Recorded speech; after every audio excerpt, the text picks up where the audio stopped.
Congressman Khanna of California's 17th District in the heart of Silicon Valley. And Kevin O'Leary is here, investor, venture capitalist, and Beanstalk's chairman and co-owner. Thank you both for joining us.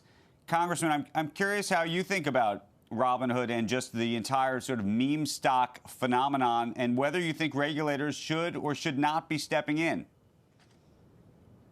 Well, it looks like the CEO has finally gotten the message after the FINRA $70 million fine on Robinhood, which said that they misled customers, they didn't do a good enough job in educating customers or doing the due diligence on who can invest. Look, investing money, as you know, is a very serious business, and you have regulations for a reason. So I like the fact that they're trying to democratize who gets to invest, but they have to be regulated. And regulated more, just to put a fine point before I get to Kevin, regulated more than they are now. I mean, one of the big debates about this company is this idea of payment for order flow, which is to say that the true customer, to some degree, depending on how you think about it, the revenue isn't coming from the end user. The revenue is coming from some of the big funds like Citadel and Virtue and others that effectively pay for that flow. Well, I think, look, they have to have conflict of interest laws, and if they are satisfying those conflicts of interest, it's fine to get revenue from other investors than the customer, and they also need to have capital requirements so that it doesn't happen that they have a run on investments. So I would say, yes, there needs to be both conflict of interest regulation and more capital requirements. Hey, Kevin, you know, we talked to Elizabeth Warren, Senator Elizabeth Warren, earlier this week, and there's a rift in the country right now between the idea of protecting the small investor on one side and the small investor saying, stop protecting us. We don't want to be protected. In fact, your protection is hurting us. Yes, I'm here in Boston, Andrew, and I'm a big fan of Elizabeth Warren. I have to be. I'm in Massachusetts, but I do not take any investment advice from her. She's a politician and a good one, and she knows how to get on TV and raise money, as all politicians have to. The more outrageous you are, the more airtime you get, and I applaud her for that. No problem. But bottom line is, investing, whether you're in Robinhood or any of the money center banks or any of the online services, is a speculation. I don't care what stock you buy. When you buy something that has volatility to its price, you are speculating.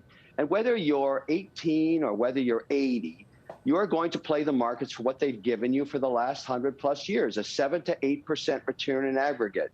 Now, if Robinhood can democratize investing, I think that's a good thing. I'm a fan, I'm a shareholder, and I'm a big fan of Vlad's. And a lot of people don't understand the platform.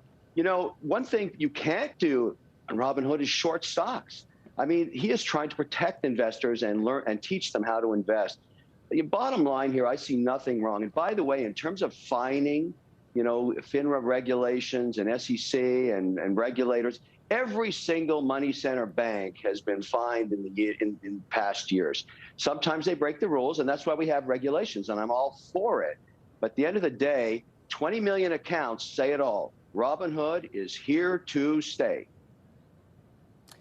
Congressman, what do you make of the idea that there is a substantial number of smaller investors that increasingly are saying, take the shackles off. We actually want less regulation. We want to have more opportunity to invest in private placements and all sorts of investments that historically Washington and regulators have said, you know what, we don't want to allow that because we're afraid that there is going to be chicanery, that effectively these smaller investors are going to be taken advantage of. I think what the smaller investors are saying is that they want the same opportunity that the big guys have. They want the same opportunity that the hedge funds have and other institutional investors. And that's why there was outrage when Robinhood shut down small investors and allowed still big investors to invest. And there was not a sense of parity. So there has to be parity. And I agree that it's good that small investors have the chance to be in the market. But I think Kevin would agree that there should be transparency, there should be disclosure, there shouldn't be misleading schemes about giving certain investors a priority or saying that they're going to charge something and then not having those services. And there shouldn't be conflicts of interest. So investors should know, are you getting money from an institutional entity that is making you privilege a certain stock?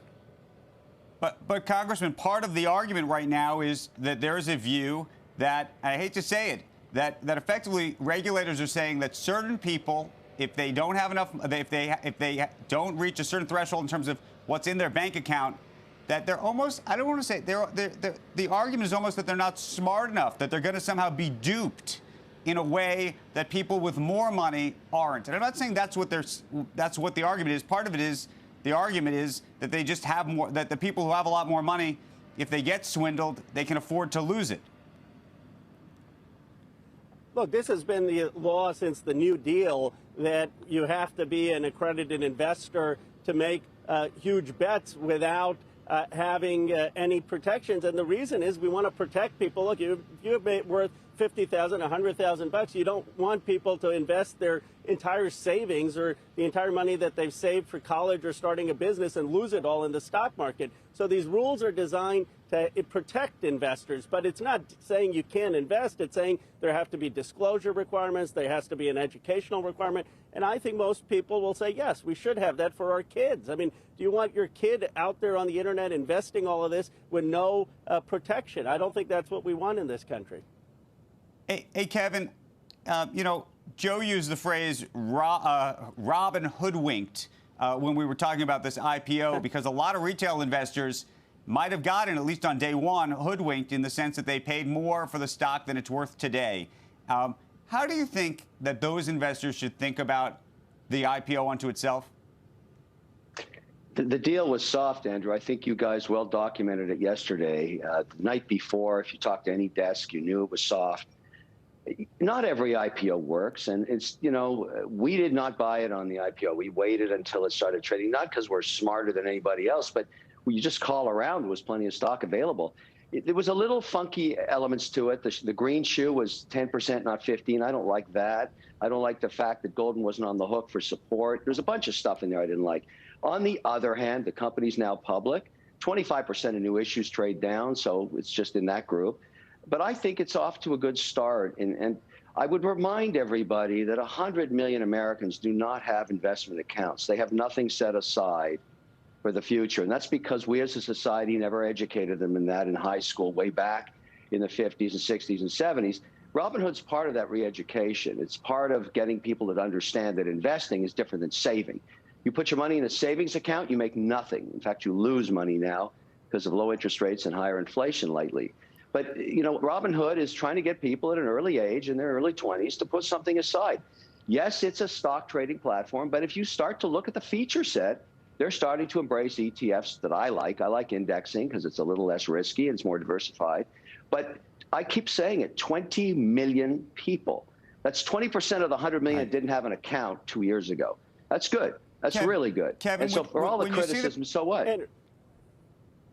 When you see the price of a stock fall on day one, Kevin, do you blame the company for pushing too hard on the price? I mean, we don't know what happened behind the scenes. Do we blame on the underwriter? Is this Goldman Sachs, which, by the way, is going to get paid a hefty fee for work that obviously didn't work? Yeah, I like to blame everybody. That's the way I look at it. Basically, it was mispriced, and you know, I bought in the aftermarket, but I'm still down today. But I have to think long term. You know, I look at it that way. Is this going to be around in 2 years? Probably yes. Will it grow its business? Yeah, I think so. And it's competing against the big guys in a way that the big guys never saw coming. You could ask any money center bank today, did they wish they'd had Robinhood in their portfolio? The answer would be yes. But yeah, it wasn't a great deal. But think about all the other ones. In some ways, Andrew, the more you hype a deal, I'm blaming you for this, it seems to do poorly, including Uber and some of the other ones. You guys were all over that thing yesterday. You really, really hyped it, and look what happened. I'm gonna send you an invoice.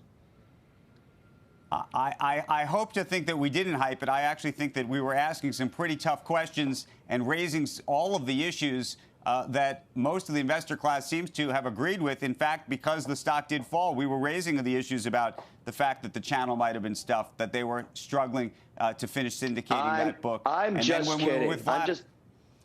I'm just kidding. I apologize for being defensive. I was going to come in. That's a load of crap, O'Leary, what you're saying.